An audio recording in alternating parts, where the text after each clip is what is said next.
Үй жағдайында балаңыздың қол бұлшығы тонусын былай анықтаймыз. Баланы арқасымен жатқызамыз.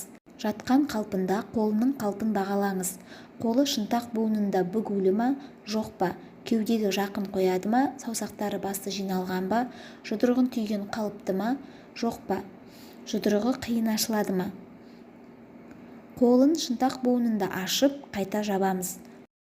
Бала бұл әрекетке қарсы тұрады ма, әлде еркін ашып жабады ма, бағалаймыз. Баланың алақанына өз саусағыңызды салып, қолын өз өсінде оңға және солға айналдырамыз. Баланың екі қолынан ұстап, қолдарын жоғары көтереміз. Қарсылық білдіреді ме, жоқ па бақылаймыз. Гипертонус болса, қолы шынтақ буынында бүгілген, кеудеге жақын орналасады.